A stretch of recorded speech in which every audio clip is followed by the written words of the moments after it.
ಇತ್ತೀಚೆಗೆ ಬೆಂಗಳೂರಿನಲ್ಲಿ ಮರದ ಕೊಂಬೆ ಬಿದ್ದು ಯುವಕ ಸಾವನ್ನಪ್ಪಿದ್ರಲ್ಲ ಆ ಕೇಸ್ಗೆ ಸಂಬಂಧಪಟ್ಟಂತೆ ಕೇಸ್ ವಾಪಸ್ ತೆಗೆದುಕೊಳ್ಳುವಂತೆ ಅಕ್ಷಯ್ ಕುಟುಂಬಸ್ಥರಿಗೆ ಒತ್ತಡ ಹೇರ್ತಾ ಇದ್ದಾರೆ ಅನ್ನೋ ಪ್ರಶ್ನೆ ಬರ್ತಾ ಇದೆ. ಬಿಬಿಎಂಪಿ ಅಧಿಕಾರಿಗಳ ವಿರುದ್ಧ ಕುಟುಂಬಸ್ಥರು ಬಹಳ ಗಂಭೀರ ಆರೋಪ ಮಾಡ್ತಾ ಇದ್ದಾರೆ. ಈಗ ಮೃತ ಅಕ್ಷಯ್ ಸಹೋದರ ಬೆನಕರ್ ರಾಜ್ ಆರೋಪ ಮಾಡ್ತಾ ಇದ್ದಾರೆ.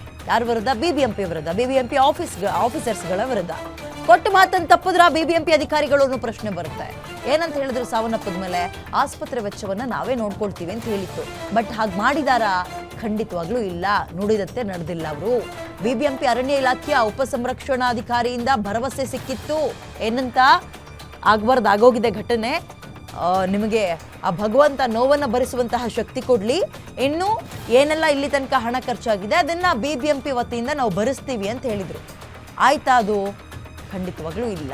ಕುಟುಂಬಸ್ಥರು ಖರ್ಚು ಮಾಡಿದ ಹಣವನ್ನು ವಾಪಸ್ ಕೊಡೋಕೆ ಹಿಂದೇಟಾಗ್ತಾ ಇದ್ದಾರಂತೆ. ಇಲ್ಲಿ ತನಕ ಅಕ್ಷಯ್ನನ್ನ ಉಳಿಸೋಕೆ ಪೂರ್ತಿ ಮೆದುಳು ಛಿದ್ರ ಆಗ್ಬಿಟ್ಟಿತ್ತು. ಭಾನುವಾರ ಏನೋ ನಾನ್ ವೆಜ್ ತರೋಕೆ ಅಂತ ಟೂ ವೀಲರ್ನಲ್ಲಿ ಹೋಗೋ ಸಂದರ್ಭದಲ್ಲಿ ವಿಪರೀತ ಗಾಳಿಗೆ ಮರದ ಕೊಂಬೆ ತಲೆ ಮೇಲೆ ಬಿದ್ದಿತ್ತು. ಪರಿಣಾಮ ಮೆದುಳು ಚೂರಾಗಿತ್ತು. ಕೋಮಾಕ್ಕೆ ಹೋಗ್ಬಿಟ್ಟಿದ್ರು. ತಂದೆಯನ್ನ ಹಾಸ್ಪಿಟಲ್ಗೆ ಅಡ್ಮಿಟ್ ಮಾಡಬೇಕಿತ್ತು, ಯಾವುದೋ ಟ್ರೀಟ್ಮೆಂಟ್ ಅನ್ನ ಕೊಡಿಸೋ ಸಲುವಾಗಿ. ಬಟ್ ಮಗನೇ ಆಸ್ಪತ್ರೆಗೆ ಸೇರ್ಬಿಟ್ಟಿದ್ದ ಅವತ್ತು. ಆತನನ್ನ ಉಳಿಸ್ಕೊಳ್ಳೋಕೆ ಕುಟುಂಬಸ್ಥರು ಖರ್ಚು ಮಾಡಿದಷ್ಟರಲ್ಲಿ 1,68,451 ಅಂತ ಖರ್ಚು ಕೊಡ್ತಾ ಇದ್ದಾರೆ. ಅದಾದ್ರೆ 1.25 ಲಕ್ಷ. ಆ ದುಡ್ಡಿಗೂ ಬಿಬಿಎಂಪಿಗೂ ಯಾವುದೇ ರೀತಿಯ ಸಂಬಂಧ ಇಲ್ವಂತೆ. ಈ ರೀತಿ ಪತ್ರ ಬರ್ಕೊಡ್ಬೇಕು ನೀವು ಅಂತ ಒತ್ತಡ ಹೇರ್ತಾ ಇದ್ದಾರಂತೆ. ಒಂದು ವೇಳೆ ಹೌದು ಅನ್ನೋದಾದ್ರೆ ನಿಜಕ್ಕೂ ಶೇಮ್. ಎಲುಬಿಲ್ಲದ ನಾಲ್ಗೆ ಕೊಟ್ಟಂತಹ ಮಾತು ಎಲ್ಲಿರುತ್ತೆ? ನಿಮ್ಮ ತಪ್ಪಿಂದಲೇ ಇವತ್ತೊಂದು ಜೀವ ಹೋಗಿರೋದು. 1 ಲಕ್ಷ ಅಲ್ಲ, 1.5 ಲಕ್ಷ ಅಲ್ಲ. ಮಗನ ತಂದ್ಕೊಡೋಕ್ಕಾಗತ್ತಾ? ನಿಮ್ಮ ನಿರ್ಲಕ್ಷ್ಯ, ಮೇಂಟೆನೆನ್ಸ್ ಇಲ್ಲ.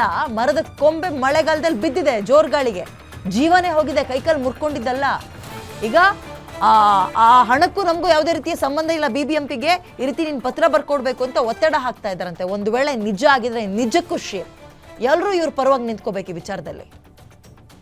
ಈ ದೂರಿನಡಿ 4 ವಿರುದ್ಧ ಹನುಮಂತ ನಗರ ಠಾಣೆಯಲ್ಲಿ FIR ಕೂಡ ಆಗಿದೆ. ನಿಜಕ್ಕೂ ಬಿಬಿಎಂಪಿ ಅವ್ರು ಹಾಗಂದ್ರ? ಇಲ್ಲಿ ತನಕ ಇವರು ಏನೋ 1.25 ಲಕ್ಷ, 1,30,000 ಆಸ್ಪತ್ರೆ ಬಿಲ್ ಆಗಿದೆಯಂತೆ.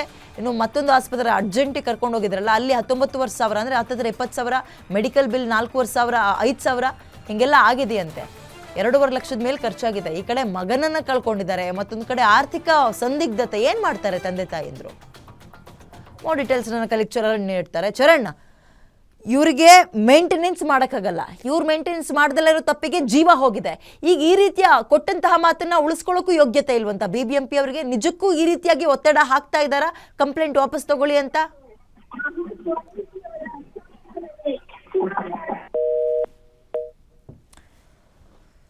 ಸಂಪರ್ಕ ಸಾಧ್ಯ ಆಗ್ತಾ ಇಲ್ಲ.